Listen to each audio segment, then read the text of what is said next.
State wide నాయకుడు కాస్త national wide అని చెప్పి జనసేన చెప్తుంది కదా. మోడీ తర్వాత పవన్ కళ్యాణ్ చెప్తున్నారు, మీరేమో ఈ రకంగా చెప్తున్నారు. దీనికి సూటబుల్ కావట్లేదు. మేము చెప్పేది మహారాష్ట్ర ఎన్నికల్లో కూడా పవన్ కళ్యాణ్ వల్లే మహారాష్ట్ర విజయం సాధించి చెప్తారు.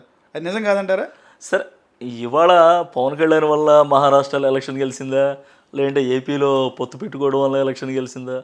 పవన్ కళ్యాణ్ గారికి నిజంగా అంత చరిష్మా ఉంటే, అంటే నా పర్సనల్ ఇది.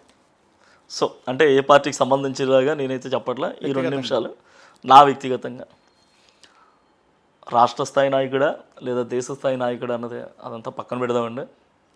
నిజంగా పవన్ కళ్యాణ్ గారి చిత్తశుద్ధి ఉంటే ఈ పార్టీకి సంబంధించిన 21 మంది ఎమ్మెల్యేలు రాజీనామా చేసి, నీకు నేషనల్ వైడ్గా మంచి ఇది ఉంది అంటున్నావు కాబట్టి కూటమి నుండి బయటకు వచ్చేసి నువ్వు పోటీ చేస్తే నీ బలం ఏంటన్నది జనానికి తెలుసు. 2019లో నువ్వు పోటీ చేస్తే 2 చోట్ల ఓడిపోయిన చరిత్ర నీది. నువ్వు ఇవాళ ఏదో పెద్ద లీడర్లాగా నువ్వు ఊహించుకోవడంలో తప్పులేదులే. ఏముందిలే, ఊహల పల్లకిలో అందరూ బతికేస్తాం. ఇతను కూడా అలాగే, అంతే తప్ప అతనికి అంత చరిష్మాను లేదు, ఏమీ లేదు.